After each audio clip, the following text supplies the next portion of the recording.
He has made himself into more than the confirmed bachelor that we speak of. He has become the total bachelor. All those powerful instincts have been directed into one end, the work of deduction. I'm Eddie Webb. And I'm Elliot Ness. And today we're going to talk about Sherlock Holmes and the leading lady here on Genreless.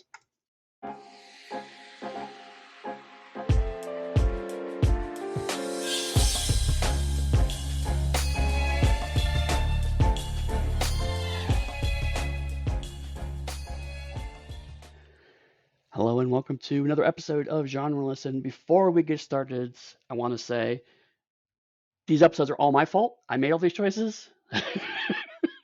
I chose these episodes. I like Christopher Lee. I like I do Christopher too. Lee a lot. I like think Peter that Cushing too. I would love for Christopher Lee, I think he's passed away, if he was still here, to sit back by a warm fire with a brandy or a scotch for him, and for him to read books to me for hours on end. I think that would be incredible. I also wish, instead of acting as Sherlock Holmes, he had just read me a Sherlock Holmes story. Christopher, because for those who don't know, Christopher Lee is actually genuinely an amazing person, right? Like he was a spy in World War II. He's part of the reason why some of the rights that actors have now came to be, because he fought for those. He was very open about his opinions about segregation in the 50s and 60s. I mean, he's genuinely a cool person. And so in my head, I was like, surely a movie with Christopher Lee and Sherlock Holmes can't be that bad. He was also Scaramanga, which is pretty cool. He was Scaramanga. I actually just watched. No, I'm about to watch The Beyond the Golden Gun. I haven't got there yet. I really don't want to talk about this episode, Eddie. So it's all right. It's not that bad. I'm gonna say what I always say, is that it was boring. That is how I'm starting this podcast off today. Right. So let me give some context here. I've said this before, but to kind of reiterate, Sherlock Holmes ebbs and flows, right? There are certain peaks and valleys throughout here. In fact, even though we started in the 40s, since we started recording, the British Film Institute has mentioned that they now have access to a lot of the silent movie Sherlock Holmes. I thought there was just a film. Turns out there were 75 episodes of silent film done for Sherlock Holmes in the 20s, which they have acquired. They're going to start restoring, and in fact, they're going to start doing airings of it. Actually, getting people to the theater and watching them. Am I hearing the sound of a special coming up? Is that what I hear? If it becomes more available, certainly. And BFI usually is pretty good about at least releasing their stuff on Blu-ray. So maybe, but we didn't talk about this much. But like in the 20s, that was like Doyle's favorite interpretation of Holmes. Was that actor whose name escapes me? And then we dip down into the late 30s, early 40s. We have Basil Rathbone. And then the 50s dip down into the 60s. And so there we have like kind of like, how do we adapt Holmes? Then we have dip down. We figure out how to adapt Holmes. Then let's try to make it more authentic. And then we dip down. And then we get, like 70s where it becomes more of a reinvigoration too. We got our 80s of let's just be as absolutely authentic as we possibly can with the new technology we have available to us and with really fantastic acting. And then Holmes Sherlock Holmes never completely disappears, right? To be clear, since he's been published, Sherlock Holmes has never gone away. But the 90s is about the closest you get, right? The reason why I chose this is because literally the only other option was this or Sherlock Holmes in the 22nd century. Those were my options for the 1990s. I don't know. 22nd century might have been kind of interesting. I love Sherlock Holmes 22nd century. If you like bad 90s cyberpunk written for kids, it's actually really fun. But I had constrained myself something that resembled the historical version of Sherlock. So that left me with this. And I had tried to watch this previously when I found this existed like 3 years ago. I tried to watch it previously, and then other things happened. I thought, well, maybe if I sit on focus, it'll work out this time. I did not know. I should have been warned when in the title credits, it is put out by Harmony Gold, the people who did Robotech.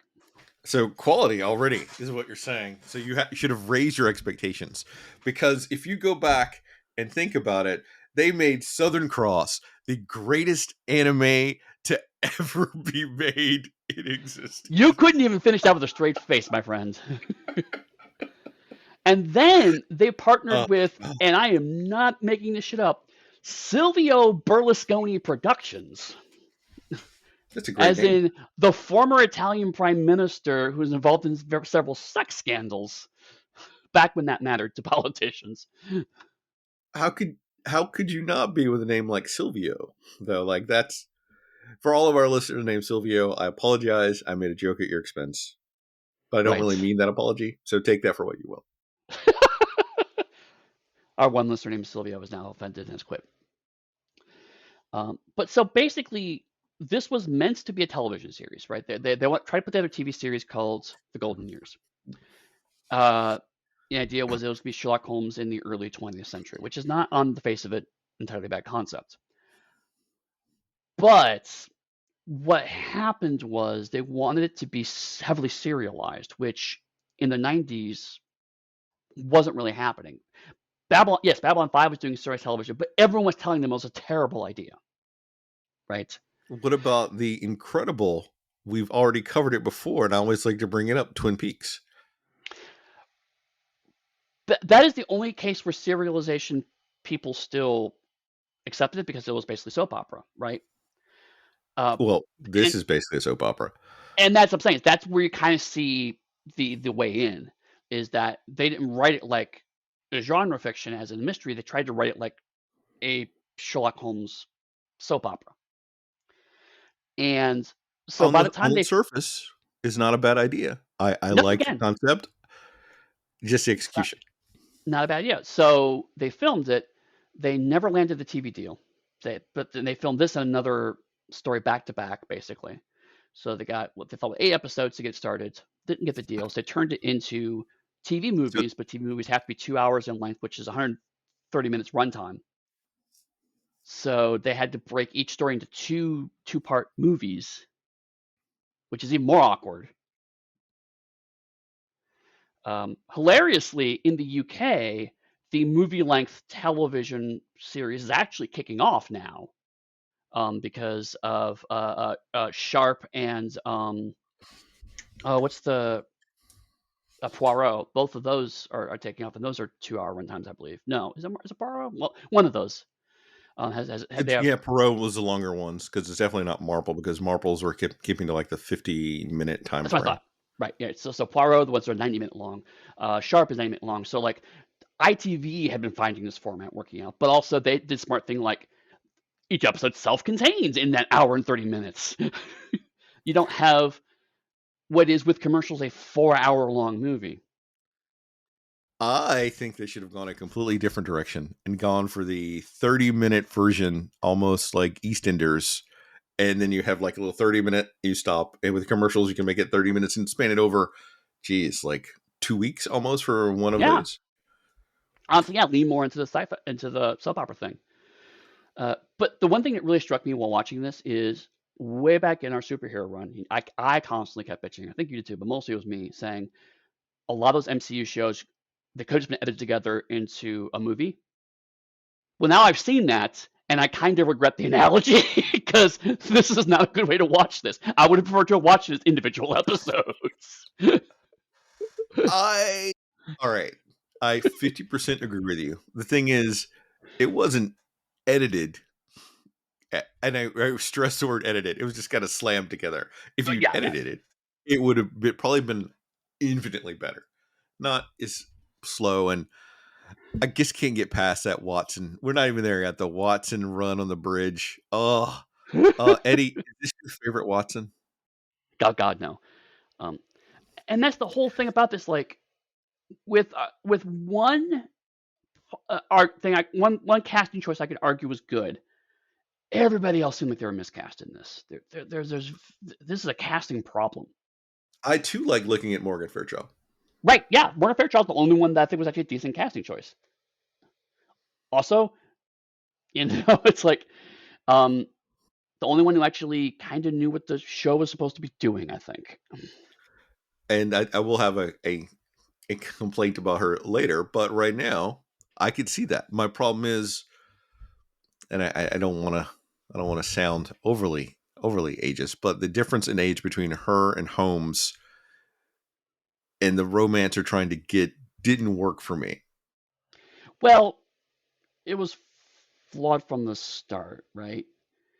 Um, because although right, it came down All to right, we can wait till we get there proper if you yeah, want yeah, to yeah. and talk Let's about get it. into it. Um, There's a lot to get through here. to I'm also surprised that now they're going through all this and seeing McNee again.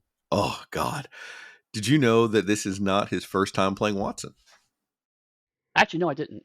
Did you play Watson? When did you play Watson before? He also played Watson about 20 years earlier in a movie with Roger Moore as Sherlock Holmes called Sherlock in New York. Oh God, I've yet to see Sherlock in New York. I'm kind of terrified of watching Sherlock in New York, to be honest. And so I have not seen it, but I remembered it and I looked it up. And supposedly, this is a more serious version of Watson than the one that he played in Sherlock in New York. Take that for Yeah, what you will. He yeah. was This playing in is the mold of Nigel Bruce, but ugh. no, this is definitely some backsliding on the Watson front, right?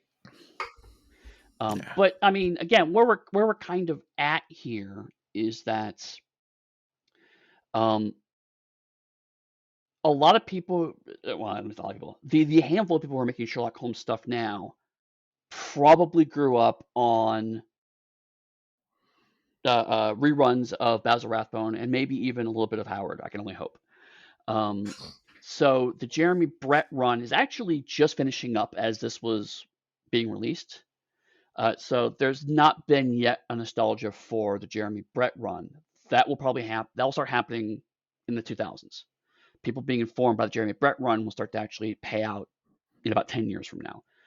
So we're in kind of a fallow period of people who didn't really have a strong Sherlock Holmes that wasn't really old, didn't really have anything to draw from. So we're we're looking at pretty outdated versions of Holmes and Watson as a result. See, I would almost think these people saw the one from the 60s more than anyone else because I that mean, had maybe. an older Holmes because Howard was young.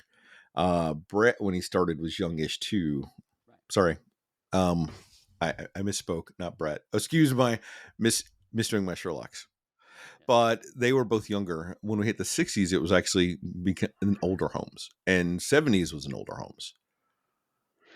Right, but at least the argument here is that he's older because we've moved the time period forward, which is the other reason why I wanted to like this initially because that's a time period we don't spend a lot of fiction don't spend a lot of time with. There's another infinitely better version of Sherlock Holmes we're going to see later on of later years Holmes. This is definitely not it, but there hadn't been much of that at this point. So it's like, oh, this is kind of interesting. I can see what I can see what's greenlit. It's like this is an interesting concept, an interesting take on Holmes. It gives a chance for an older man to portray the character. You could have some fun stuff with two older men trying to make their way into a modern world, 1910s.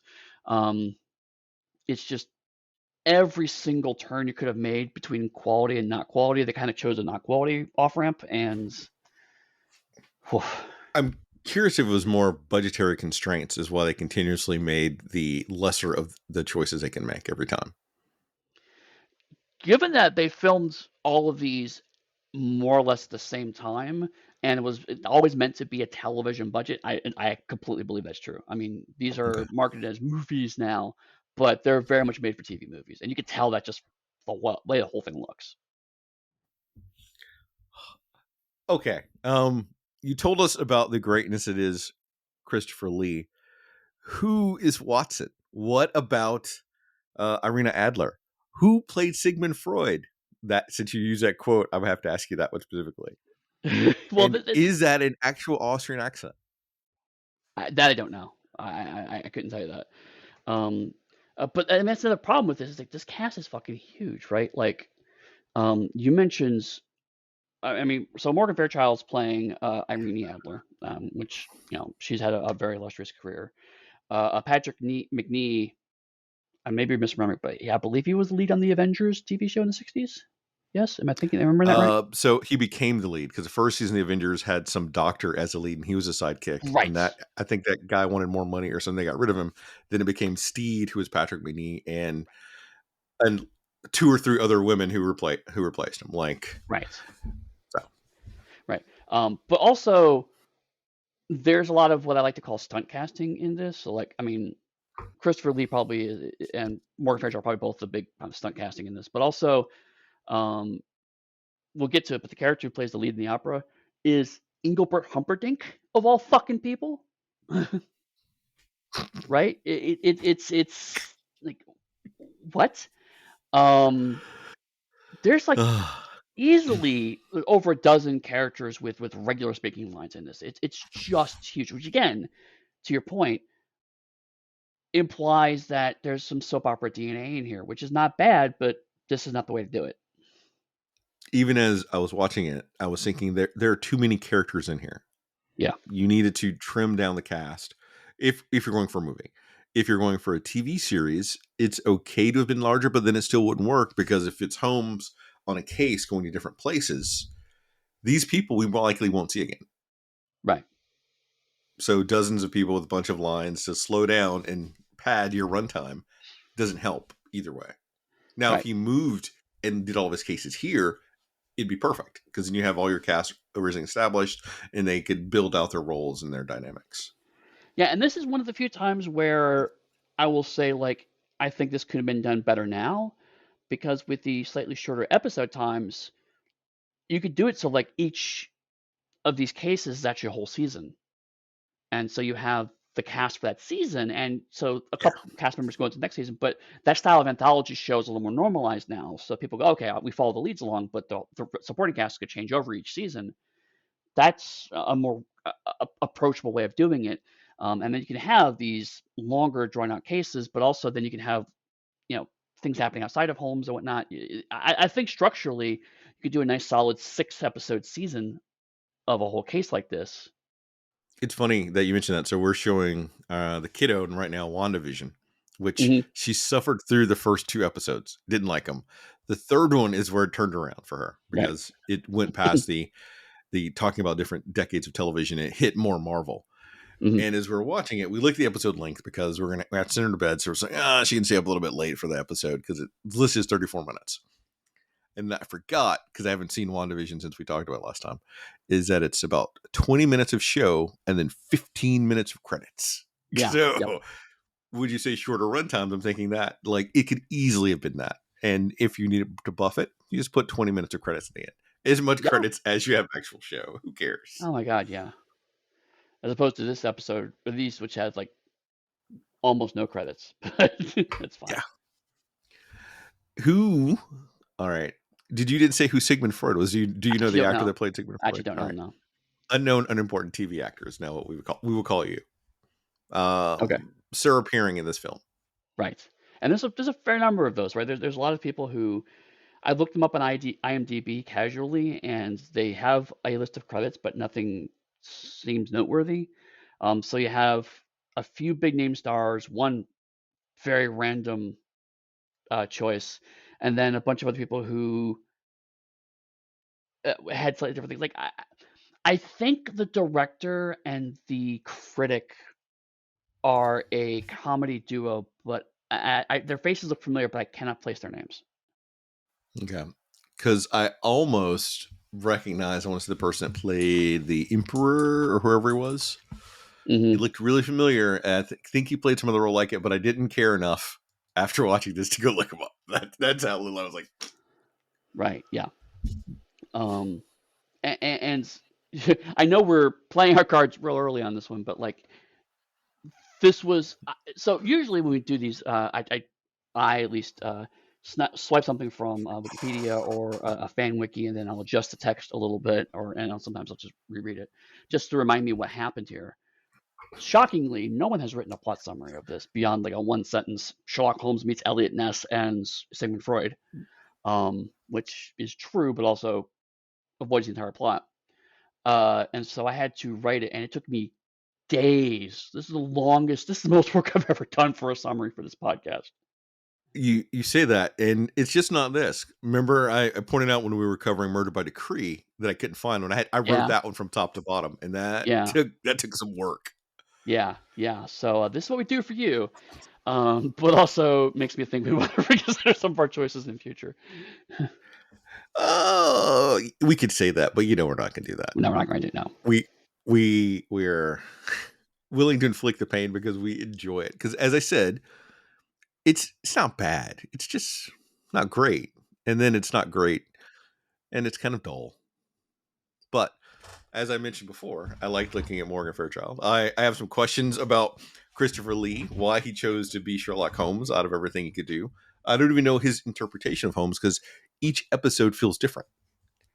Yeah, yeah. Like Let's dig Howard into it then. established who his Holmes was at the start, and his Holmes stayed consistent throughout their run for the Right. ones we saw. And I will say, as much as we gave the Peter Cushing one stick, at least his Holmes was consistent when we watched those episodes. Right. Yeah. Before you go on, I do have one other thing. Mm-hmm. Moving the time frame here, we could probably talk about the episode, but I'm going to do it up front.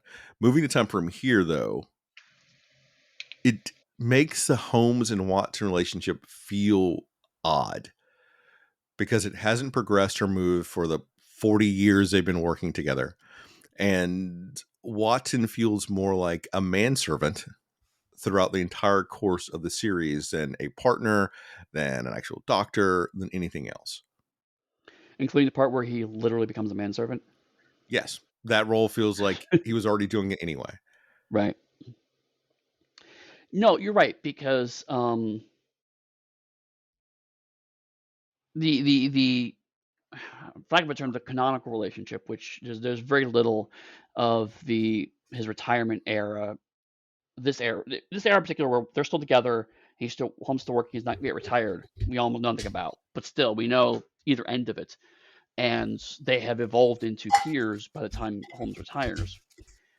This doesn't feel like that's happened. It feels like he's still kind of just ignoring what's there. There are bits and pieces where it kind of skirts close to an interesting change in relationship, but then it just says, let's just take this other off ramp instead. There's there are a lot of decisions I do not know. Frankly, I don't know if these people knew exactly what show they were making. Okay. I just wanted to point that out because it feels like that is a employee-employer relationship, and he orders Watson to do things all the time, regardless of thing. And it's not done in a humorous fashion either. Right, Or if it was, I must not understand their definition of humor. right, right.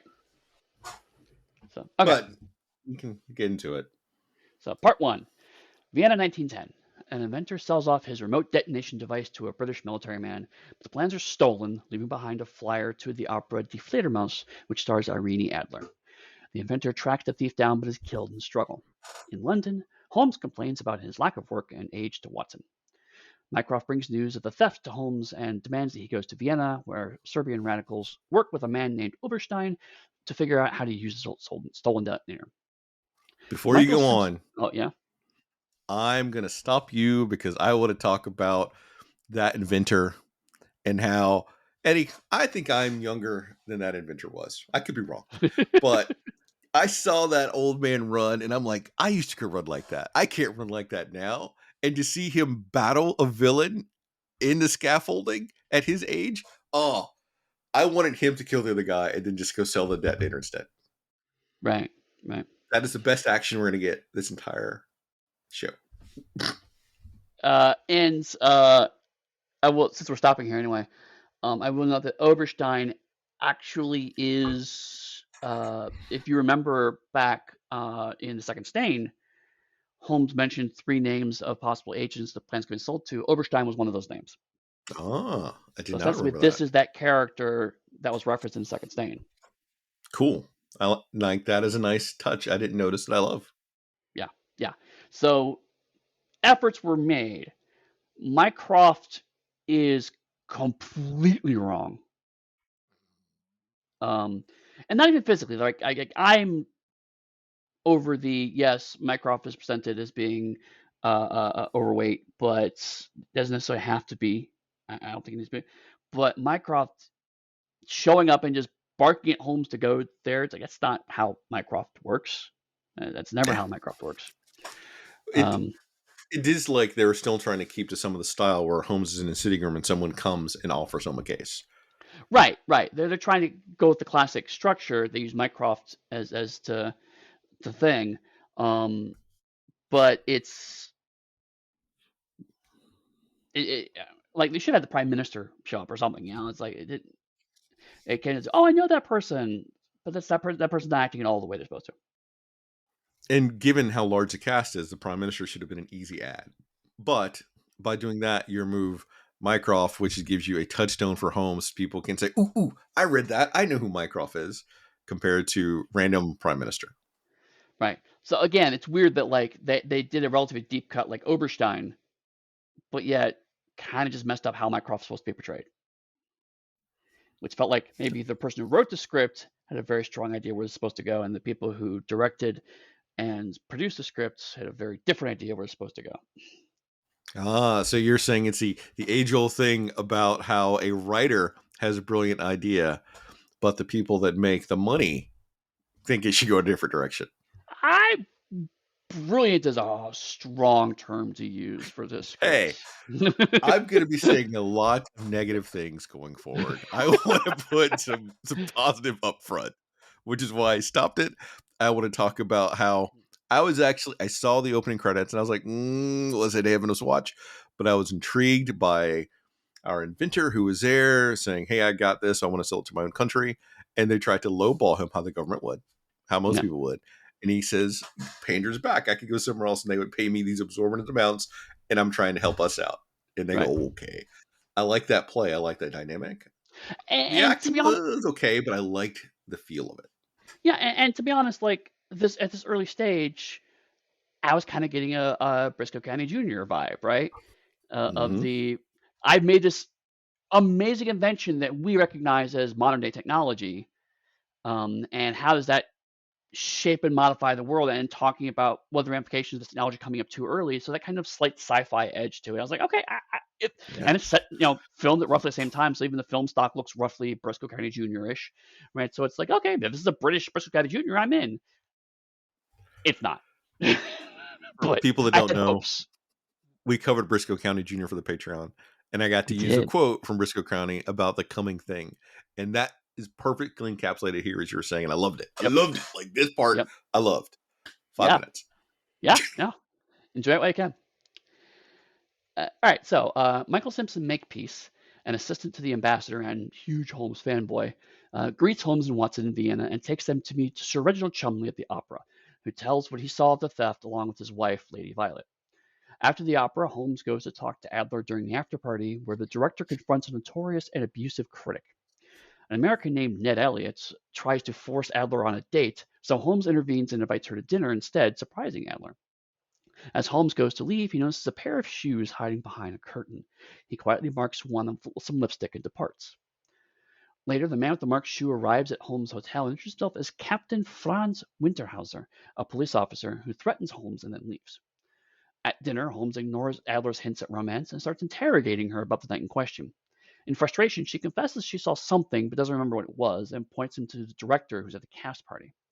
The director, however, says he has a bad memory, but he sees a doctor about it.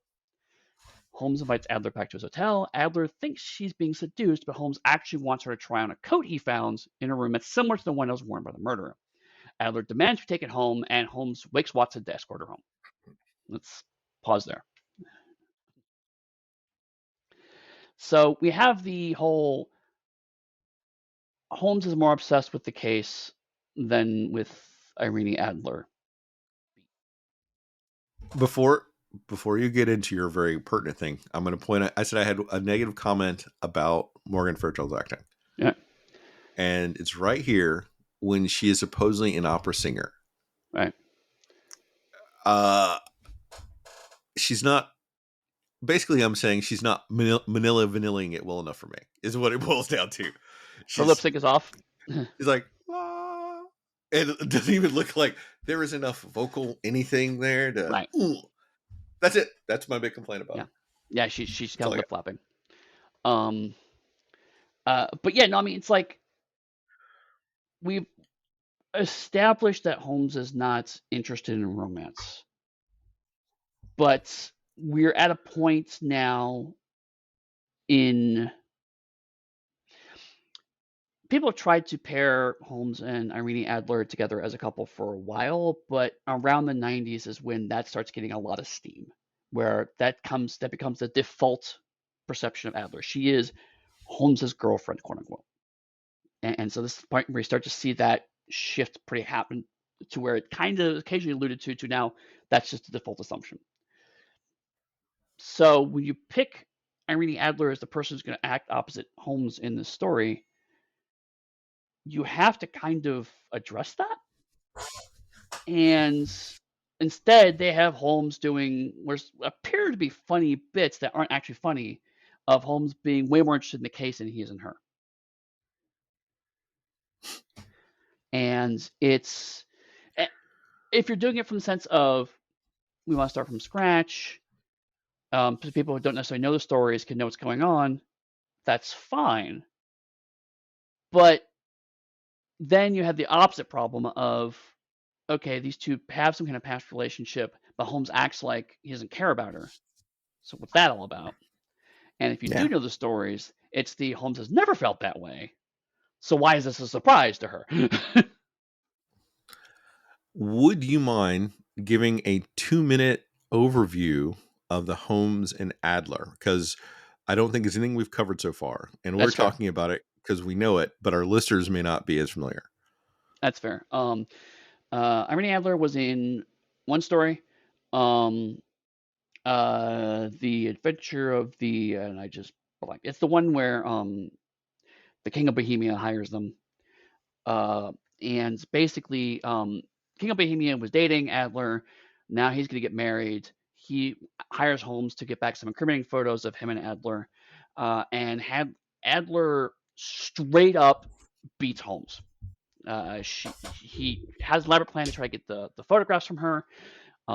He succeeds to get a photograph, turns out to be the wrong photograph because she has anticipated him. She also goes into disguise and follows him back to 2-1B and even greets him as she's walking by while in disguise. And he doesn't realize it's her until the next day. And at that point in time, she has already gone and gotten married and has fled the country. And there's a note about that Mhm. in this story, in this section, where she's like, "My husband died, and now I'm back to being an opera singer." Uh, and as a note, she was always America. Still, she's from Jersey, of all fucking places.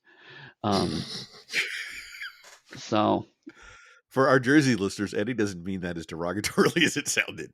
no, but her accent is definitely not from New Jersey. Um, so and since he was beaten, Holmes always referred to as the woman, and as referring to Adler as the woman does come up like I think one other story, maybe two. Um, and so the textual information is that Holmes claims he does that as a mark of respect because he was outwitted by a woman. And yes, there's some sexism in that, but also Mhm. just the hey, someone outsmarted me. Period.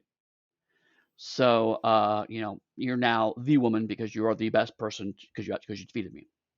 Uh, Watson thinks there might be more there in the text, but Holmes always denies it, and that's all we have. So if you're going to ship Holmes with a woman, Irene Adler is pretty much your only option, unless you make a whole new character, which some people have done. But again, a lot of people just assume they took Holmes's advice, which is like, okay, he just respects her. Uh, this is going a very different direction, which is that it's more that not only does Holmes probably have feelings for her that he's tamping down, but that she shares those feelings. Which again, the more you think about it, doesn't make sense because the only conversation they had, they have never spoken to each other while not in a disguise. One or the other was in disguise pretending to be somebody else during their entire relationship. It's a scandal in Bohemia, right? Tail behavior, thank you. That's it. So So, yeah, and I wanted people to have that context before we go and talk about it, as they essentially just see her throw herself at Holmes over the course of this 3-hour period that you made us endure. Right. Yes. Yes. And again, like this is point one where Holmes is like, I don't care about your stupid romance. I got a case to solve. Taking a step back, does that mean that he would refer to Moriarty as the man? You would think so, but no, he's a professor, so I suppose. Or even Mycroft and say the men? Because it is established that Mycroft is smarter than Holmes.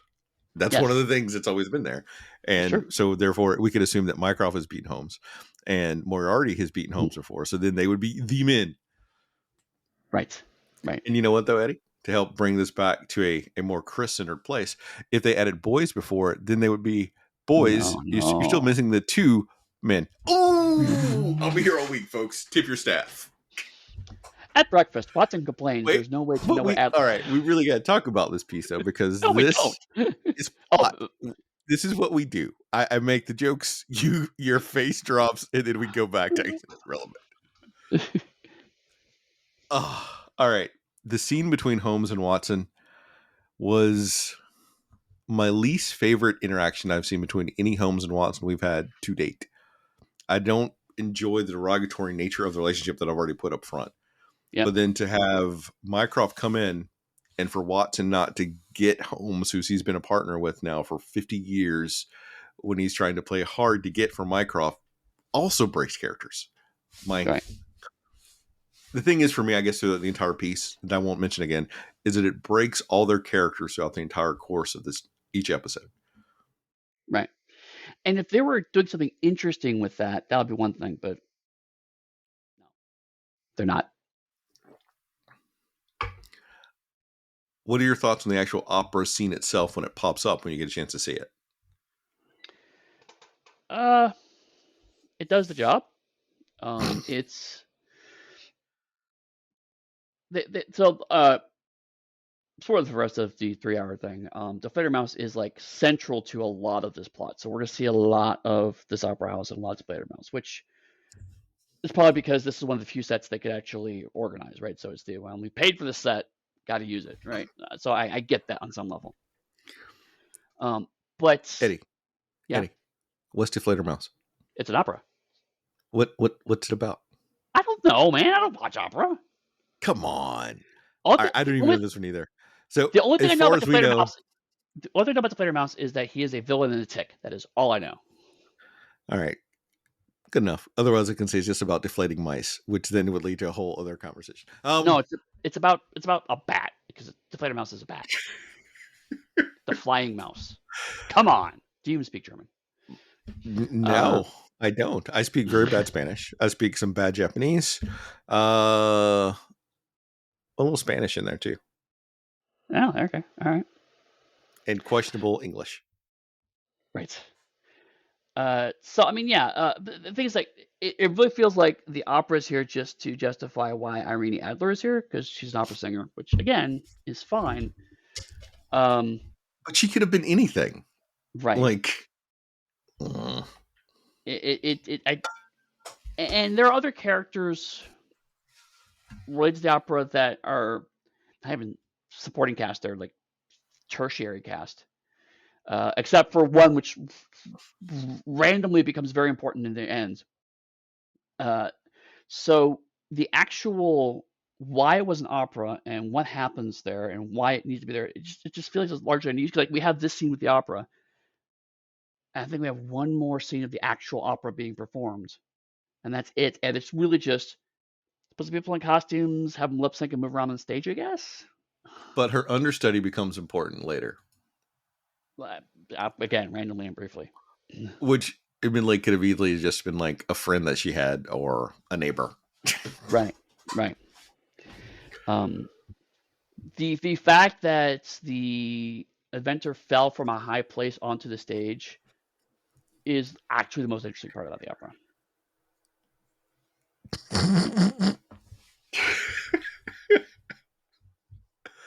Oh, I want to argue with you, but I can't because you're right. I miss that inventor throughout the entire course of these episodes. I want you to know. He's my favorite character. And he died. Yeah. His Could daughter, be why I like him so much. maybe. He Anything got else to before check I move out. All on? right, go ahead. I'm done. I will not Okay. bash this for at least another 20 seconds. I'm saying we have a lot to get through, man. So if you keep digressing like you usually do, we'll be here for 3 hours, just as long as this thing movie to watch. At breakfast, Watson complains there's no way to know what Adler saw, which gives Holmes the idea to find the director's doctor, and he mentions Sigmund Freud. Yes, that's Sigmund Freud. Dr. Freud uses hypnosis on Adler, although Watson accuses him of being a charlatan because Watson, as a medical doctor, doesn't know modern advances in medicine, apparently.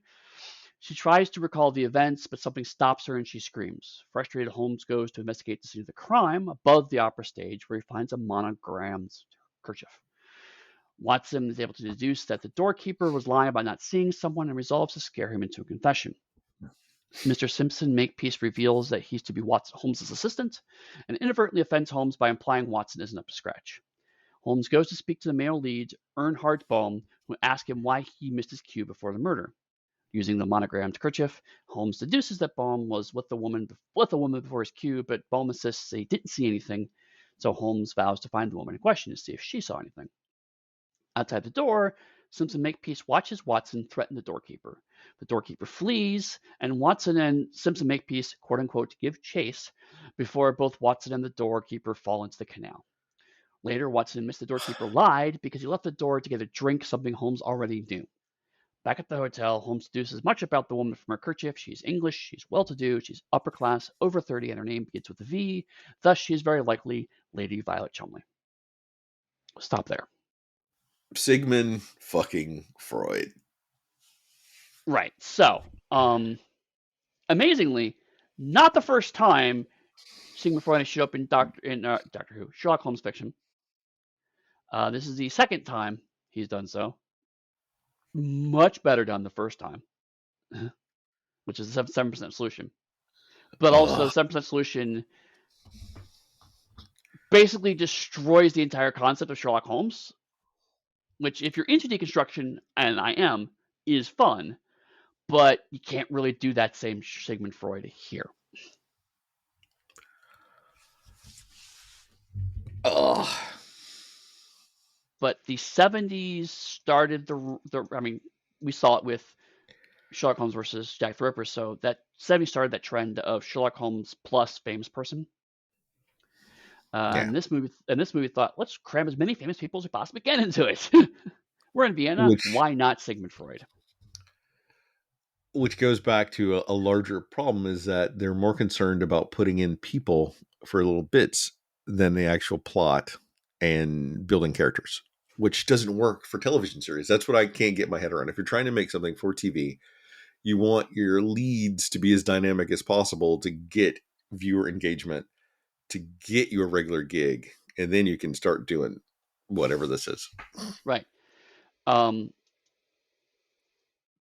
Holmes having the monogrammed kerchief is the first actual deduction he has done to date in this movie. Everything else at this point is him just following extremely obvious leads.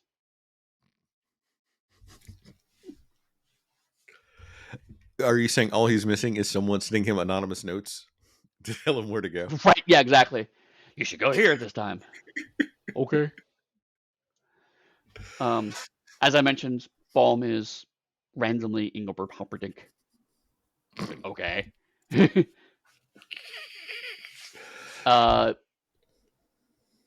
Yeah, like, and the other thing that annoys me is there's so much obvious padding in this set of movies, because we have Watson going, hey, I have deduced that the doorkeeper wasn't actually there because the testimonies don't line up.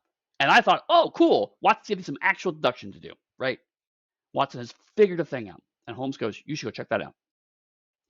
Then we have a chase scene between two old men and a man who is younger but clearly not fit, chasing each other. Clearly played for comedy, which is ageist as fuck to begin with. Followed by the Holmesian fanboy Right. watching it happen. Right. Watson then afterwards goes, so I talked to the guy, and turns out he was out drinking. Holmes like, yeah, I already knew that. All that was like a complete waste of time. I just don't get it. And all right, the chase, and we're gonna call it a chase because there were literally two people moving in a direction, one of them following the other. It is technically a Right. chase. It was done. You could put Benny Hill That music is the behind point it. where I totally checked out, by the way. Before then, I was Really? like, to see Watson give chase and both of them to fall over into the water. I was like, all right, I'm done. Right. Yeah, it's just like I said, I'm frustrated because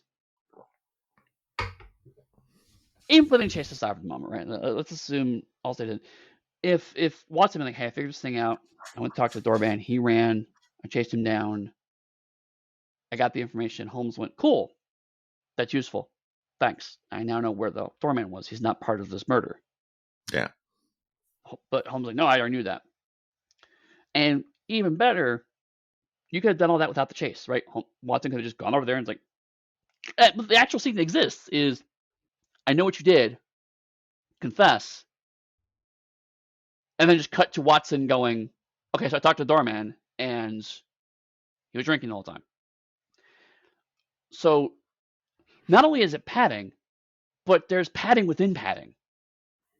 And it's just not that. If we go back to where Holmes goes to, I think it's before this, goes to Adler's room and talks to her the first time, and he puts an X on a pair of shiny black shoes. Right. Then and then that these guy immediately shiny shows up in the black next scene. Yeah. and then he goes to send Watson to investigate that person who says he's a policeman who he knows already isn't a policeman. Right. So Watson now knows he's not a policeman. That was 5 minutes of time where he could have said, Watson, there's someone came in impersonating a police officer. Done. Right. 2 seconds. Right. Right. And so what's happening is, and the reason why I bring it up here specifically is because Holmes is outraged to Mr. Simpson Makepeace to say, how dare you impugn that Watson's useless? And Simpson Makepeace is going, well, everything I've seen is that he appears not very helpful to you. And the frustrating thing is that as far as the script is saying, Simpson Makepeace is right. Yeah. Because Watson is contributing nothing to the investigation here. Maybe this is where we're supposed to get that Holmes values Watson? Well, the thing, I know exactly what's happening is that he's like, I care about he's my friends. But the thing is that I did not use the word friend. Well, my point is that not only did it seem arbitrary just in the flow of this movie, but also Holmes himself is undercutting Watson twice so far up to that point. Once before, once after, but still. He undercuts Watson in pretty close succession on either sides of that moment. So it's not even like the script is undercutting Holmes something. Holmes himself is like giving Watson basically busy work. And then outrage that this guy's like saying, hey, this guy's kind of useless. It goes back to, for the writing, they wanted so many people in the script that I think they ran out of things to do for Watson they didn't know what to do with the character. But you can't have Holmes from this at this time without Watson. Right. And again, there's something interesting here of, we are men of a certain age, we've been doing this for a very long time, we're not as youthful as it. When I first watched this, I thought Simpson Makepeace was going to kind of be, okay, I could do the action parts of the investigation, which is not that's a viable tactic. It doesn't undercut, but to do that, Watson has to do something else. Watson has to be bringing something to the table. And what it should have been is Watson, again, Watson's, his entrance into this is smart. I know enough about how these people at doors work. He's probably off drinking. Let me just go scare this guy and get that information for you while you focus on the actual cerebral clues thing. That would have been a great division of work if it had panned out that Holmes was like, yeah, I already knew that, right? If it had been genuinely Watson contributing something, then it's like, okay, then Simpson Makepeace can chase this guy down when he runs, bring him back, and then Watson can interrogate him, right? there's a way to that thing is like, you're right, there's a problem, there's too many members of the cast, but also there was a way to make this work that they just didn't use. And the more we talk about it, even when I was watching it, I was mentally editing it, and there was a way this could have been great. Yeah. And it's not even a lot of work. Well, I understand. I'm trying to minimize my complaining about the episode, but maybe 20% of editing, and this could have been really good. That's it. Right. Just a fifth. The other frustrating thing, and this is because I was writing it, there were lots of scenes that happened that felt inconsequential, and so I just didn't originally reference them in my write-up.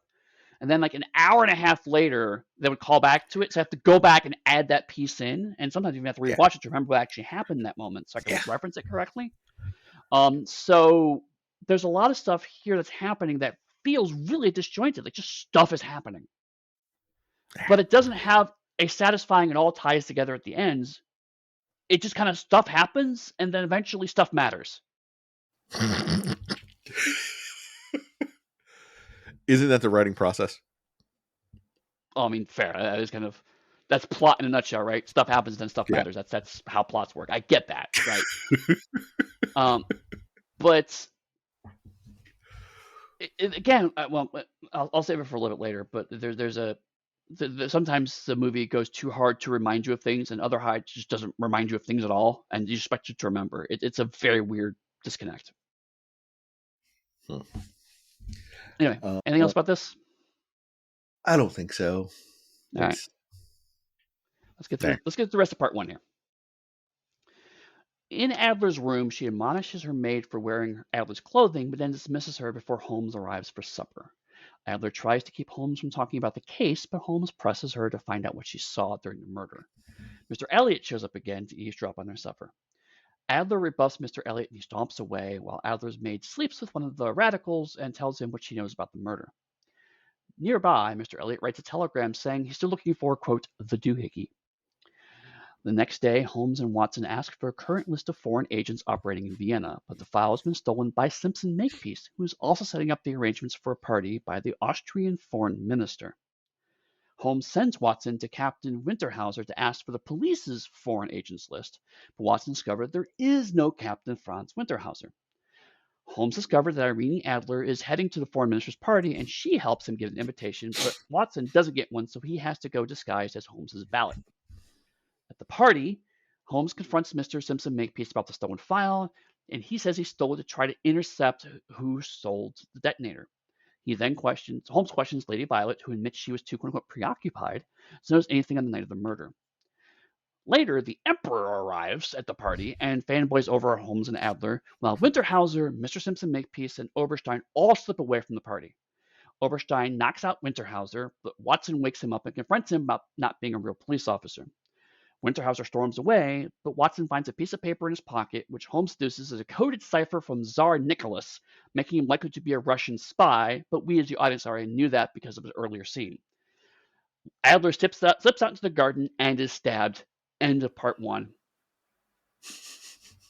And I swear to God, when I was writing this, I felt like I was trying to summarize the movie Clue. Which is not fair because Clue's a better movie. We should cover Clue sometime. We should cover Clue sometime.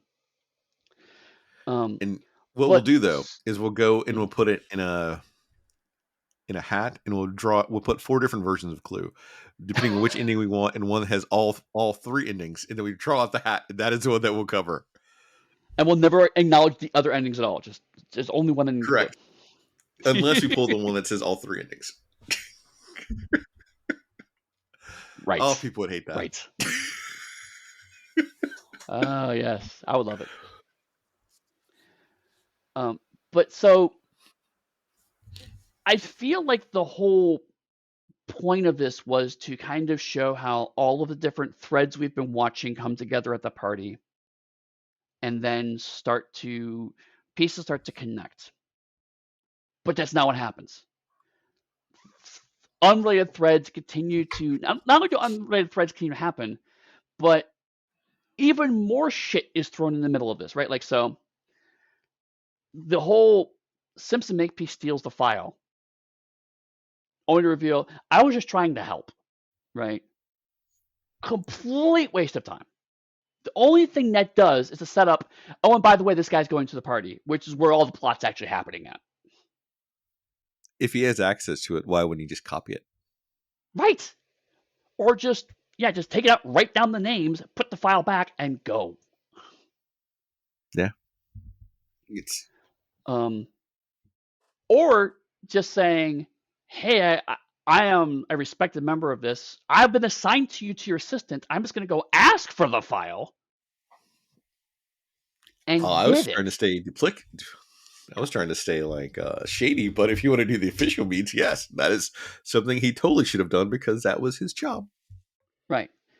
And again, to your point, we have the moment of Watson again. Holmes like, go ask them for the police's agent file. Sorry, I And jumped Watson, ahead to this point.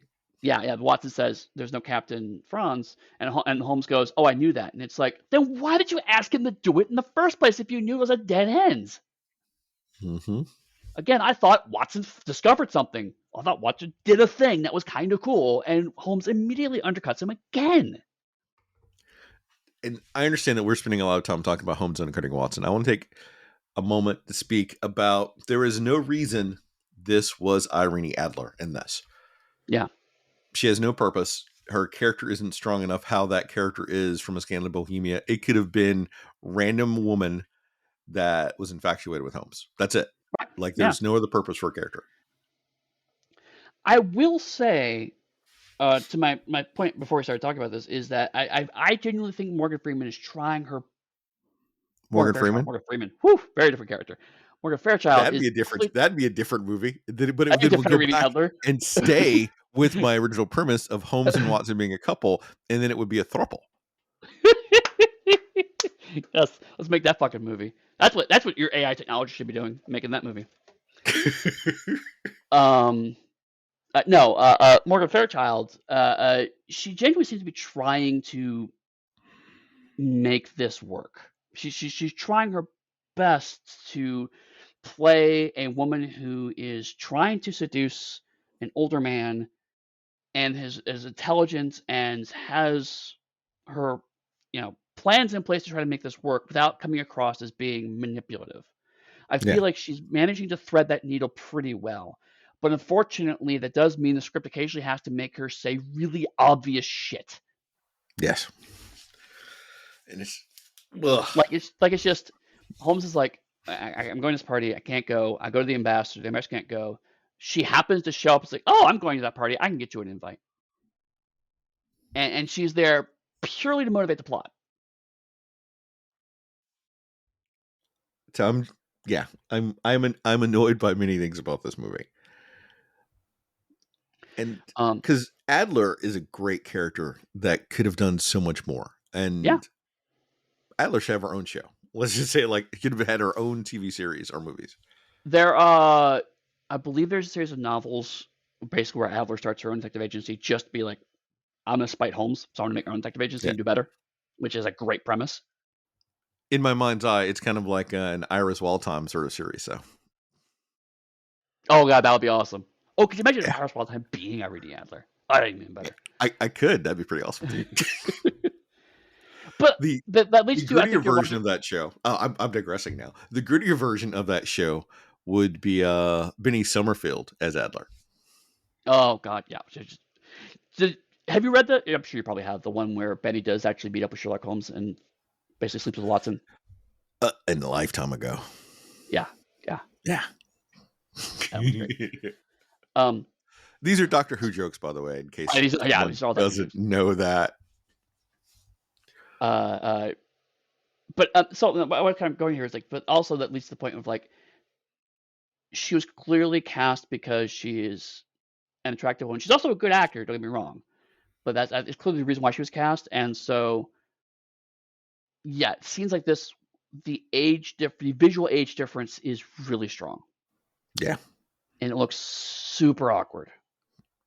And that's what I was commenting about. I didn't want to seem to be overly ageist, but it's so striking here. And maybe it wouldn't be as jarring if Christopher Lee's Sherlock Holmes could at least have some remote interest in her.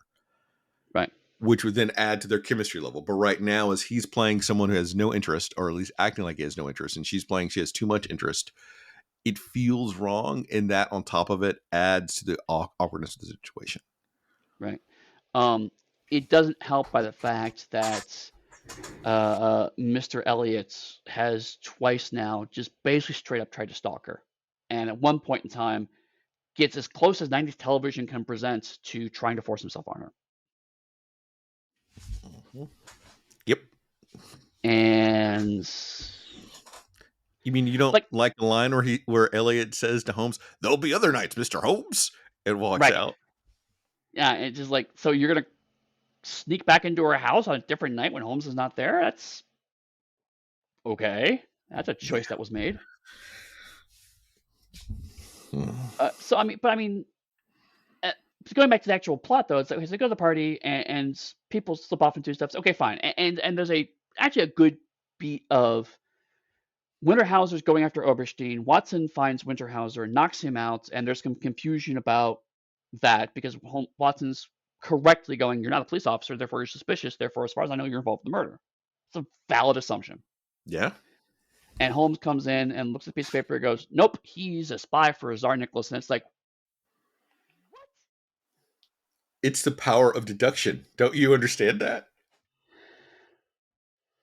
Look at it, it's like, oh, it's Cyrillic, but I can't read it immediately, so it must be in code. Therefore, he's a spy. It's like there's a few steps you jumped over there, buddy. Oh, okay. So if anyone is curious, because we're giving that some of these Holmesian leaps of logic a lot of shtick. Part of the thing is you can let something go if it's entertaining or engaging you. If it's not, you have time to stop and think about all the steps of why it's not working. And good media actively tries to create things where you don't have time to stop and think and say, "Wait a second, that wouldn't work," because you're so swept up into what's going on. Right. This is taking the opposite approach of, if we're boring enough, you'll fall asleep and won't pay enough attention, and we'll get by you. Well, I mean, that's a slightly cynical approach. It is. But look at me. For me, it's to your point of like, Holmes making a leap in logic is not inherently a problem. The problem comes when he can do one of two things, right? He can look at something and goes, "It's obviously this," and rush off because he doesn't have time to explain his logic. Or he can sit down like he did with the handkerchief and go, "Let me walk through my logic," right? When he starts to walk through and then just jumps to the end, it looks sloppy.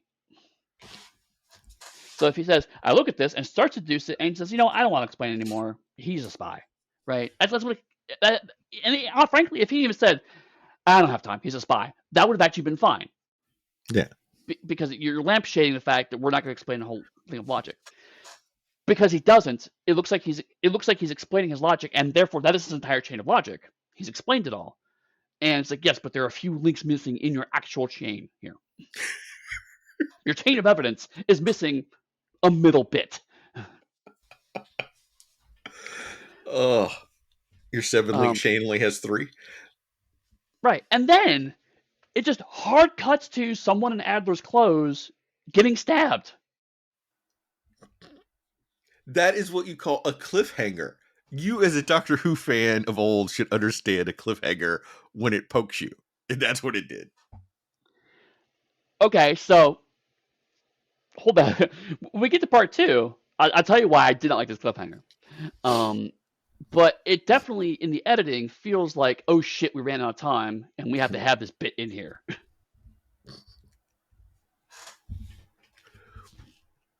Okay. Do we go on part 2 so I can talk about how much I hated this cliffhanger? Yeah. I'm not going to drag it anymore. I've established my general dislike of it. I am now purely going to look at this from a critical standpoint.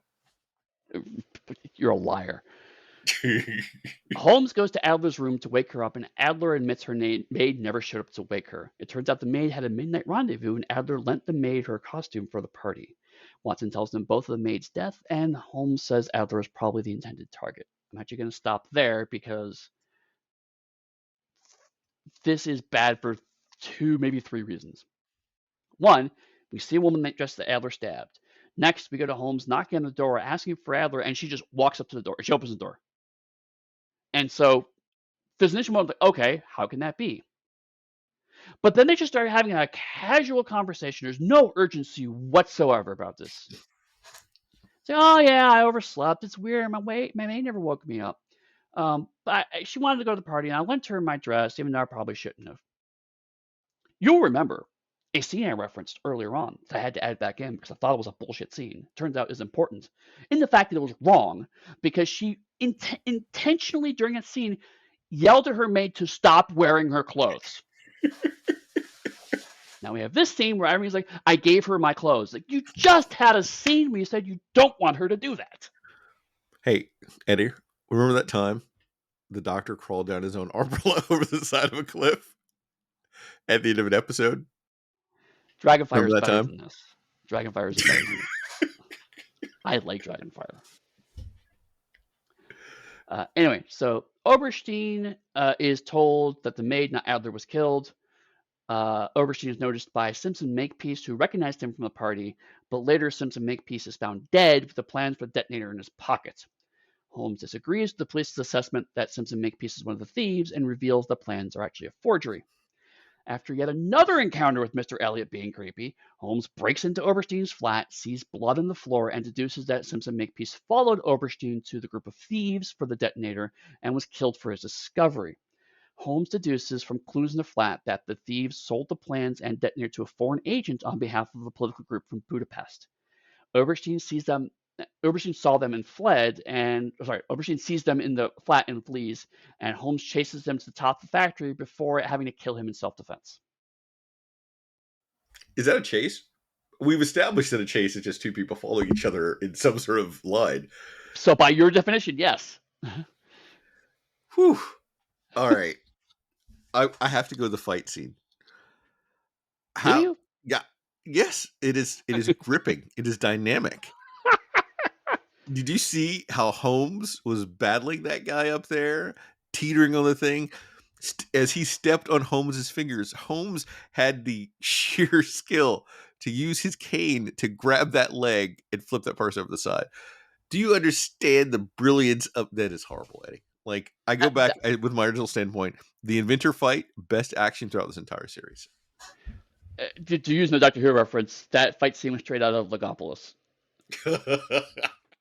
It's the Master and the Doctor wrestling on top of some high place. And you can kind of vaguely see. And that's the other thing is, Holmes has been a detective for 50 years, let's say 40 years, 30 years, whatever, a very long time. That's the whole point of this show.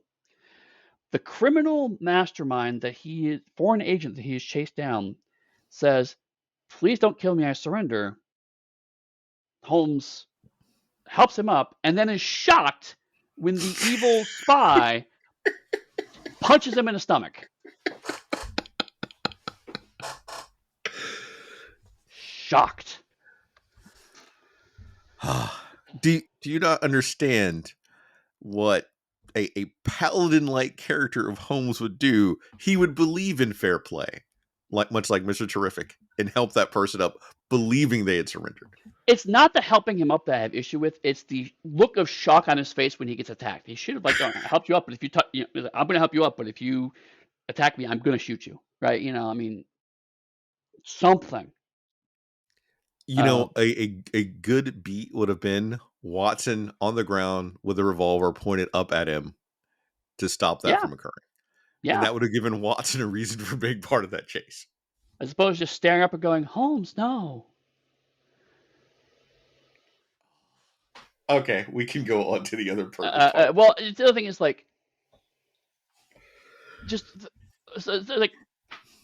I've been skipping over a lot of the Oberstein plotting with the things because it basically boils down to three guys at a table talking about doing something and it just never goes anywhere. So I cut over a lot of those.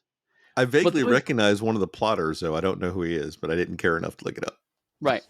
But at the beginning, we were told that Serbian nationalists were involved, and now we have this group of political people from Budapest, which apparently Oberstein is different from these people, and they're also talking with a third person who wants to buy this. And so there's this, what could have been interesting political tension over the detonator and the plans, both together and separately. But it's so hard to follow. And that, like, I had to watch and figure this out like 3 times before I could figure out who was actually part of what group. I thought they were all part of the same group for a long time. No, they're separate groups. Oberstein and these other people are different.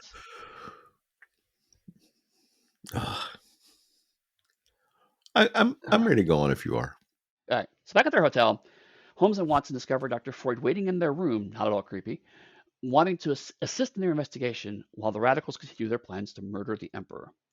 Watson asks Adler about a bat pin found in the flat, and she says all the principals in the play and the opera got one, as well as Adler's understudy, and they got them all from the director Franz Dietrich, who, as previously established, has a terrible memory. Questioning the cast, the male lead, Baum, admits to giving his pin to Lady Violet, but Lady Violet can't find the pin in question. In Budapest, Freud tries to psychoanalyze Holmes and the foreign agents they're chasing, leading them to confront him after he spends some time with a prostitute. Holmes offers to purchase the plans and prototype for £7,500, and they agree to meet in a hunting lodge tomorrow at noon. Holmes arrives early in disguise and hides while the agent tries to sell the plans to a German spy instead for £10,000. Winterhausen storms into the meeting to try to acquire the plans for Russia, and after a brief gun battle, Holmes steals the plans and discovers the prototype were in Oberstein's hands. The other agents try to force Holmes to hand over the plans, so he burns them in the fire. Freud says goodbye to Holmes and Watson, and Adler continues to have nightmares. So,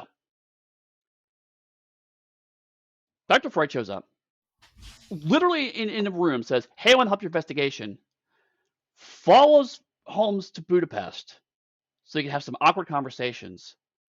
They get to Budapest, Holmes solves the problem, and Freud goes, cool, glad I could help, and leaves. I actually think what the people that wrote this wanted was to have Holmes and Freud be together on a case. I think that is the actual reason they wrote this. And this is the only thing that they could still squeeze in probably from all the cuts. Because you get a chance to have someone mentally dissect Holmes to like try to solve the Holmes problem. And they get to put it up on screen. And again, this is one where if you did it today, having a whole episode of just Holmes and Freud doing a side part of the case and having the conversation happen could have been cool. If they spent more time on this, one of the few times I'm going to say, actually, if they spent more time on some of these things, it probably would have been a better story. 100%. And you said Holmes made an arrangement to £7,500. Holmes threatened this guy with a gun to his head to barter him down. Don't like that is the funniest part of the entire serial that we're watching. Don't like diminish that. That was funniest Holmes has a gun to Holmes has a gun to his head, and this guy's like still bartering. It's like going, Holmes like £10,000. The guy's like 5,000, and I'm just like, he's got a gun to your head, dude. He will shoot you. He's Christopher Lee. He does not care. He has murdered before.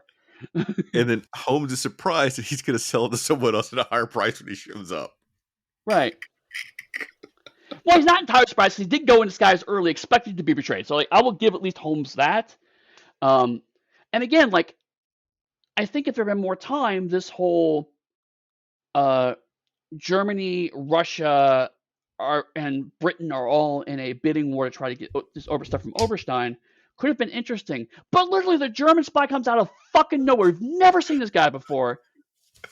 Halfway in the scene, you finally realize, oh, he's supposed to be a German spy. That's what's going on here because he's talking with another accent that sounds a lot like an Austrian accent. So I have no clue. I thought it was another radical or something. Are you saying, much like the Spanish Inquisition, no one ever... Sorry, I can't even finish my own Spanish Inquisition joke. God damn it. No one expects a German spy. Winterhausen. How did Winterhausen know this is going on? I have no clue. He just shows up. We're focusing a lot on, and I use finger quotes, the action of this going on. What we haven't talked about in detail is the constant dreams that Adler is having throughout the entire course of this, of some robed monk that's pointing a finger at her, telling her to confess, which people would assume from what you've seen, and Holmes first questioning her about the death of her husband, that she says known for a long time because he had some wasting disease or poisoned her. Yeah. They need to write him off. That she potentially murdered him is kind of the underlying thing they're going for here with this constant confess. It is drawn out too long, and she has too many nightmares for it to really resonate. Right. They also earlier on, I kind of glossed over too, but Freud tries to get her to understand it, and she just can't. She has a memory block. And that's pretty much all that happens there. And if you're breaking out Freud, and Freud's all kinds of wrong anyway, Yes. but Oh, yeah. if, in your movie in the 90s, if you're breaking out Freud should have something useful that helps her to have a reason to be there, just not to dissect Holmes so you can put it up on the screen. It needs to be more to that character arc. Right. Yeah. I like if we had just used Freud for the hypnotize her to get her memories, cool, here's the memories out, and then we saw Freud again, fine. But no, we bring him back for this whole thing. And again, I completely with you. It's the writer's like, I want to have Freud try to analyze what at Holmes, and Holmes is gonna outmaneuver him. Sure, whatever. I mean, that's not an inherently bad idea. Some of that conversation was actually kind of interesting, except for Christopher Lee was just completely no selling it. Like, nope, nope, nope, nope, nope. And then she's like, can you give a little here? Like, no. Yeah, I'm too smart for psychoanalysis. And it's just like, okay, so this was all pointless. And then again, like just Freud just after that happens, he just leaves again. He literally just says goodbye. Glad I could help. Like, what did you do? It's like the tuxedo mask meme from Sailor Moon, but you didn't do anything. He looked fabulous doing it.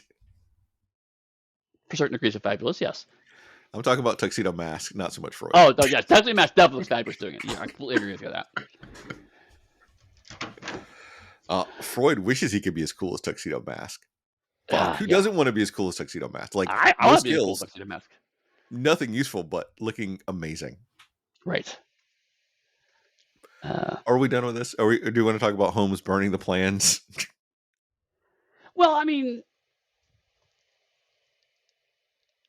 honestly, I mean, like that was one of the few things that like I kind of saw. It's like, okay, if I as long as I have these plans, you're gonna murder me. If I don't have the plans, you don't have reason to murder me. It's like, okay, I actually could see the logic of that, dude. Two men Really? have guns on. Yeah. You want these plans? I don't have the plans. You don't have reason to murder me. I would kill you out of spite.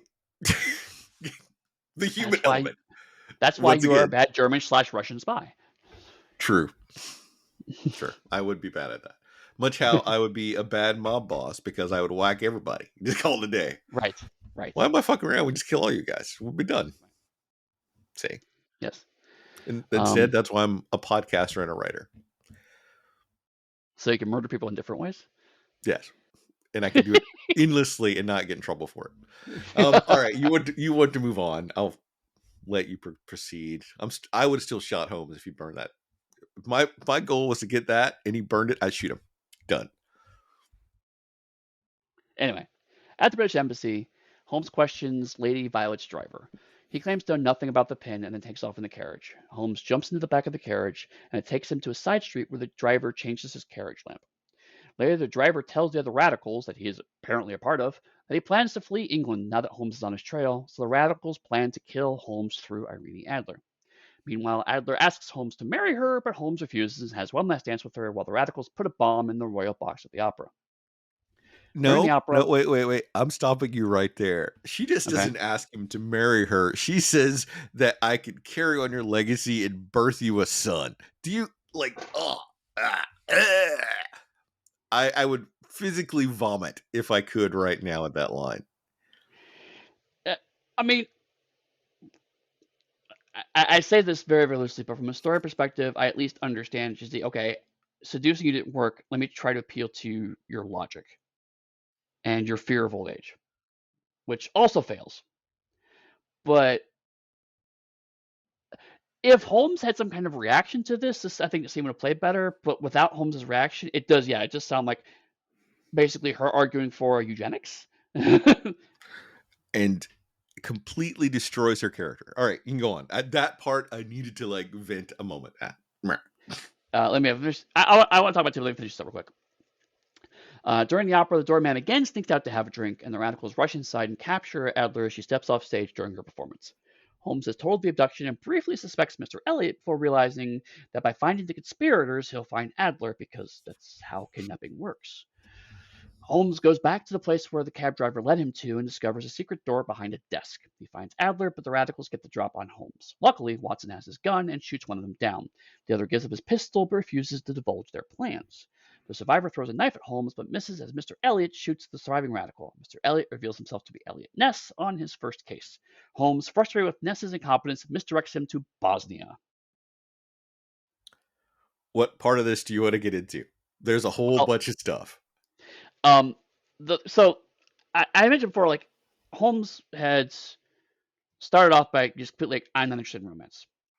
Some of the second chunk of those scenes I skipped over a little bit, but when Holmes having dinner with Irene, he starts softening to her, but it's very much the approach of, listen, you're my friends, I guess, and I respect you, but seriously, no, I got this case to do.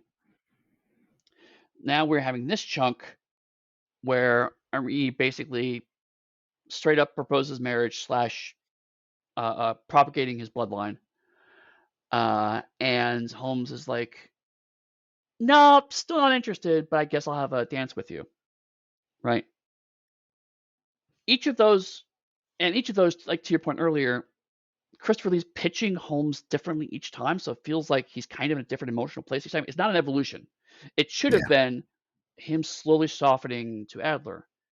Instead, it's just kind of he's three different Holmeses, and then when he gets the phone call to be captured, he acts like, oh my god, we have to drop everything and save her now. And it's like, why? Yeah. Why is it now suddenly your biggest concern? And now that you've like condensed that entire relationship like that, I want people to flip it. And if that was Holmes constantly pressuring Adler through the course of 3 episodes, how would that have played? Right. So I do not like what they did to Adler's character from top to bottom for this. Right. Because in the work, in the text, there are so few great and amazing women, and Adler was one of them. And to see this just like destroy that character frustrates me to no extent. Oh, yeah. We also skipped over the fact that early on that scene, she dressed up as an old man, completely baffling Holmes again with her disguise abilities, and gets Holmes to admit that he's pissed off at her, so she can then show up as herself and use all the information against him to then forgive him for all things he said. It's like, so your ability to confuse and misdirect Sherlock Holmes with your disguise ability is used to get gossip on yourself that you then excuse anyway. What a waste of a character.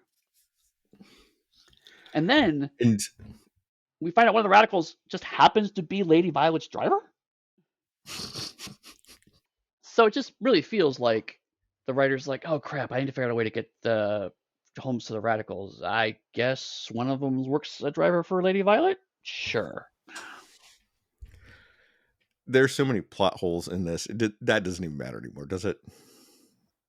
I mean, it doesn't, but it's indicative of just so much random shit happening. All right. This is what I want to talk about. I got to. Watson's best scene in this whole movie isn't even we see all of Watson. Literally, Watson has an arm out under a bridge that he can't see, and he shoots and takes out one of the radicals without even seeing it. Just boop, bam. Yep.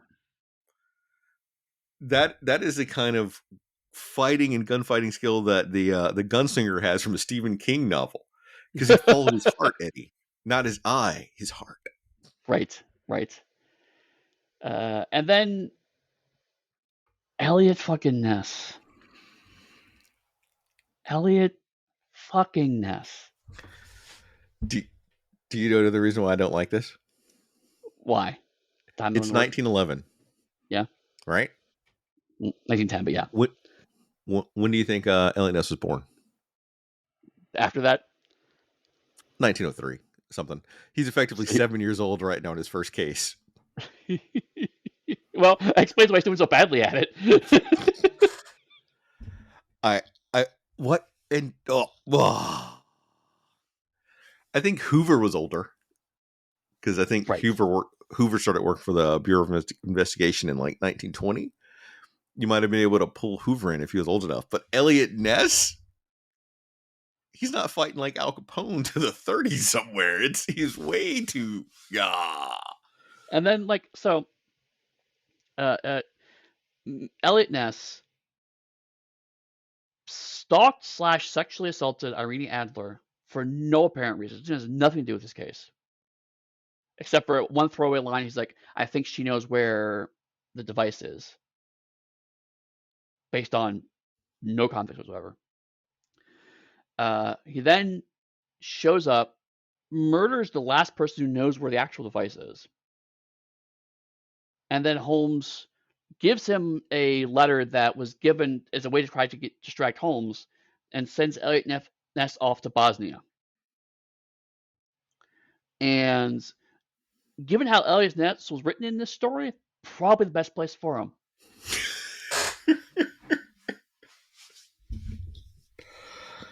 Oh. But again, one of the downsides of because I looked for the plot and mentioned Elliot Ness being in here. So when I heard Mr. Elliot, I was like, oh, please God, don't let it be Elliot Ness. It's like, oh, it's Elliot Ness. I'm like, oh God. We need famous historical people. That's all we need. Plot's not irrelevant. If we add enough of them in, people will go, ooh, I know that person. But the thing is, like to your earlier point, this could have been literally any other American agent. Yeah. And the plot actually probably would have worked slightly better. Yeah. No name recognition.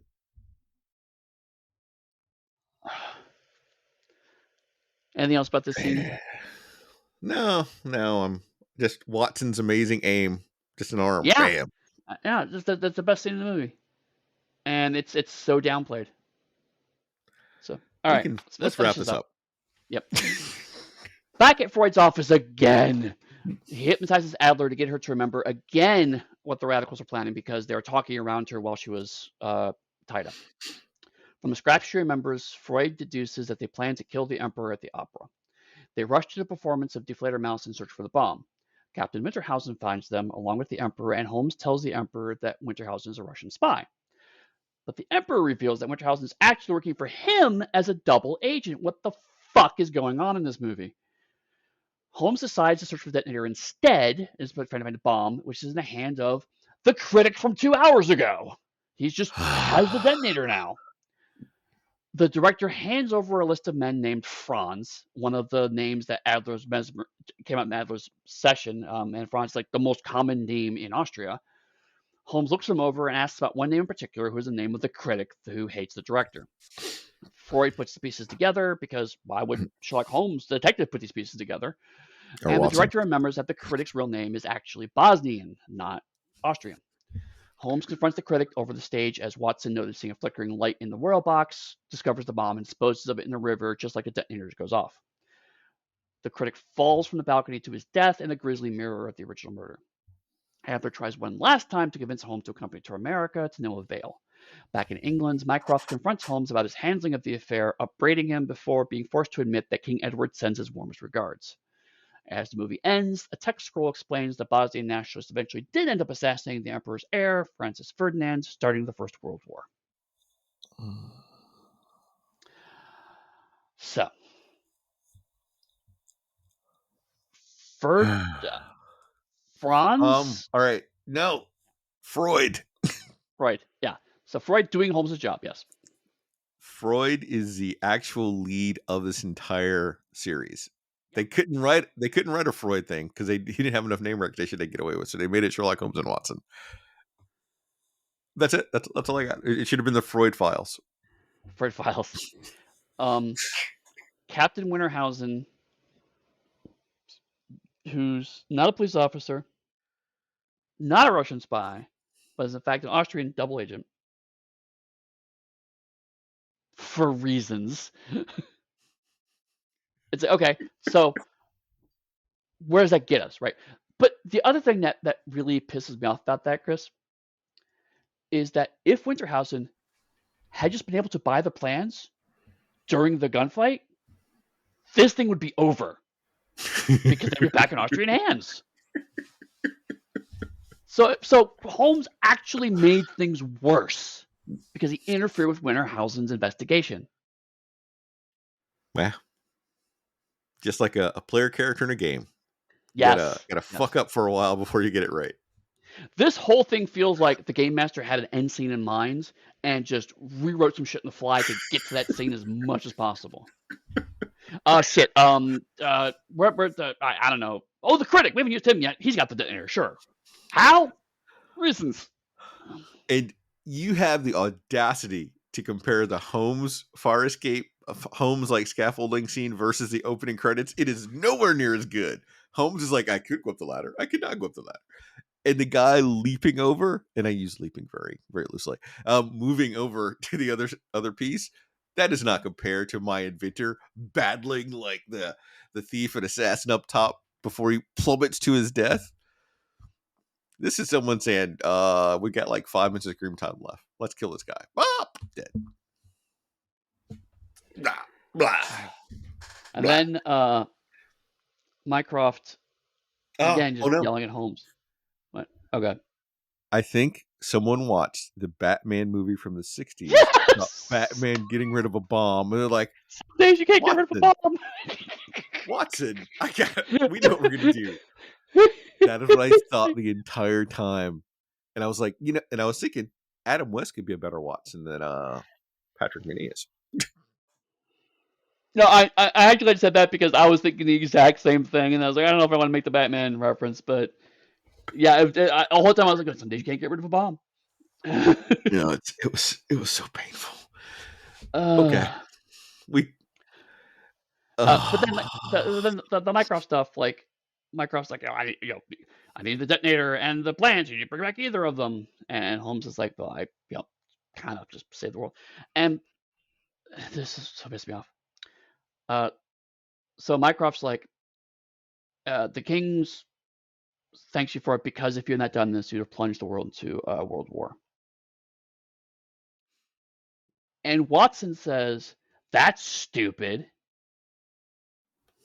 30 seconds later, the movie itself tells Watson he's wrong.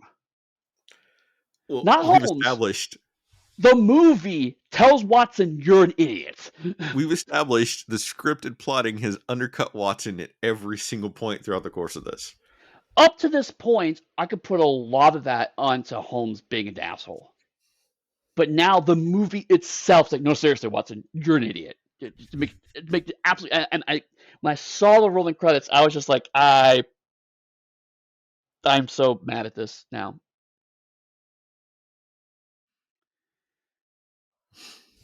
And like, I'll be honest, when I sat down to record this, I was like, okay, I think I can find some fun things to talk about here because I feel like there's something in here. But as we've talked it through, I went from this is kind of boring to actually kind of resenting this movie a little bit. It is. Before we started this podcast, if you had told me Peter Cushing and Christopher Lee played Sherlock Holmes, like they would probably have been amazing as Sherlock Holmes. And now here we are.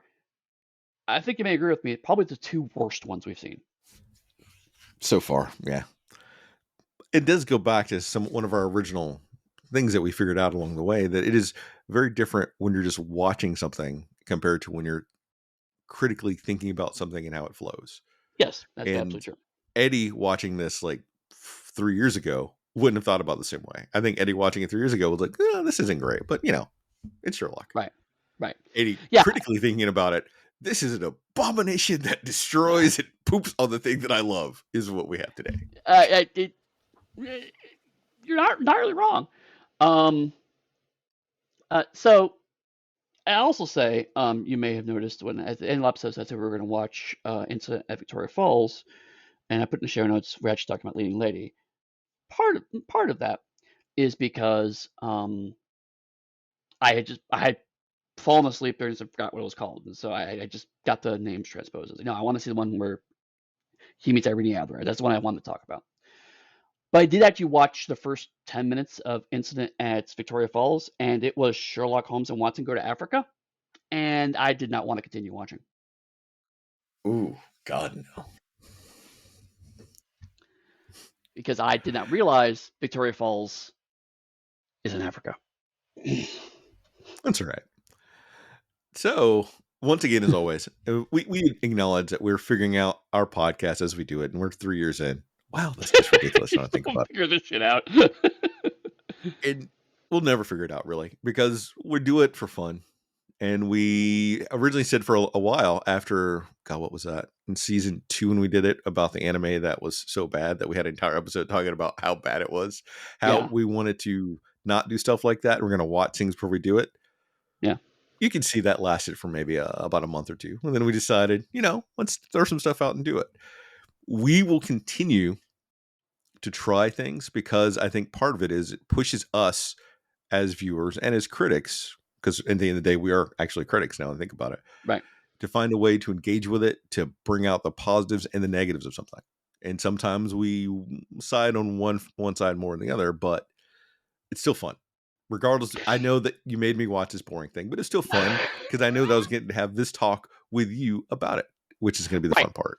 And I will say, I feel less bad about it with this structure because the point of this specific season is to show the evolution of one particular character approach, which is something that there's very few characters, save maybe Superman, where you can actually look at decade by decade evolution of a character like this in media.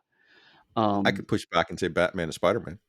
Oh, okay. Batman, Spider-Man, we're chopping a couple decades off there, but yes, Batman, we also could do a decade by decade one. I think there are enough But animated Spider-Man in there to compensate for the decades where there's in live action. It depends on what format we want to go for. Regardless of people, I could nitpick with Eddie for like 3 hours. right, fair enough. Suffice to say, there are very few characters we do this with. And so, yes, we have these lulls here where it's like, okay, this excuse for me to watch this thing that I hadn't seen before. And like I said, in this case, I had watched part of it, and I was like, oh, maybe I just wasn't into it. No, this is just not good. But in both the 60s and 90s, it actually has been helpful because that also reflects kind of where Holmes was at. Holmes was at a lull in both of those decades, right? Yeah. In the 60s, the reason why Sherlock Holmes was not very well because that's the era of James Bond and the super spies. That's where all of the British action hero stuff went. So Sherlock Holmes looks to be old and outdated at that point. And here in the 90s, the reinvention of the 70s and the peak of the 80s, people were struggling to find new things to say about Sherlock Holmes. And so what seemed on the surface like a new take on Sherlock Holmes, as we see, is really not that new at all. In fact, it has a lot of problems because it doesn't really commit to this new concept. But it is sending the seeds for the 21st century Sherlock Holmes, where they take more radical reinventions. They take stronger steps away from the core concepts. And now that you've said that, I can go ahead and say what we're doing next time for folks, because that's a good transition to it. We're going to do the Robert Downey Jr. Sherlock Holmes of 2009. Which should be definitely a different conversation than this one, because I don't think boring is going to be the word that pops up as much. No. Guy Ritchie directed that movie, so it's a Guy Ritchie film. It's not going to be boring. Well, maybe different What things to say is about it. the first Guy Ritchie film you've seen that you saw? First one. Snatch. Mine was Lock, Stock, and Two Smoking Barrels. Really, I still actually love saw that that movie. much later. I don't know why, but I still love that movie. It's funny, like Guy Ritchie is a bit like Michael Bay in the sense that he has a very specific thing he directs. That's pretty much all he directs. Yeah. But I like most of what Guy Ritchie directs, so I generally like Guy Ritchie films. But because with Guy Ritchie film, I know what I'm going to get. So I remember in 2008 when it's like Guy Ritchie's doing Sherlock Holmes. What the hell? And I watched the movie. It's like, well, yeah, that's pretty much Guy Ritchie doing Sherlock Holmes. So that's what I got. I just didn't expect that thing to happen. And a lot of that also comes kind of hot off the Robert Downey Jr.'s Iron Man fame too, is when it's just really getting kicked off. So because it's like a year after Iron Man 1, isn't it? I think so. Yeah. So that should be fun. I will not be saying boring. And the reason I said boring this much is I started to watch The Leading Lady after work every day, and I kept falling asleep multiple times. I had to restart and go back, and I realized that it was so dull that I need to start it in the morning when I'm at like my peak, when I got my coffee infusion to watch it, and that's how I had to watch this. Yeah. Haven't had to do this for any of the other shows. Even the Peter Cushing ones, I got a little drowsy, but I did not actively fall asleep. My brain says, you don't want this. Let me protect you. Dook. I again, like it took, normally I can knock these out in like a day or two. I had to do this like in 30-minute chunks over the course of a week.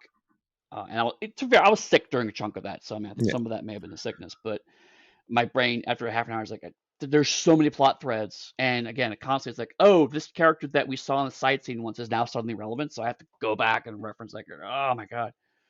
Um, yeah, I used to have the DVD of this. I no longer own it, and I'm glad. I'm glad.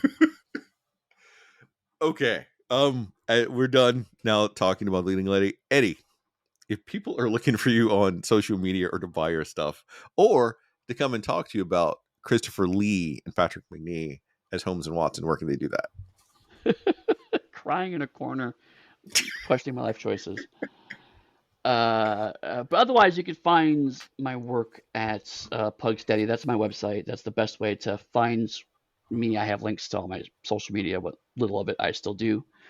But really, the best place to find me is on the Darker Hue Discord, where I'm currently badgering Chris with this audiobook series I found of a 50s black army fixer who travels in time. How about you? Much like Eddie, the best place to find me is going to be on the Discord. I will actually post a new invite link to the Discord because I realize I haven't done that in months now. Maybe someone else will decide they want to trickle in and listen to us banter back and forth there instead of just on the podcast. Otherwise, if you want to buy my stuff, I got a website, Darker Studios, bunch of swag on it. Otherwise, that's it. Because I'm going to go take a nap because after talking about this that much, I'm tired again. Well, I'll let you go to sleep, and next week we'll talk to you, Robert Downey Jr.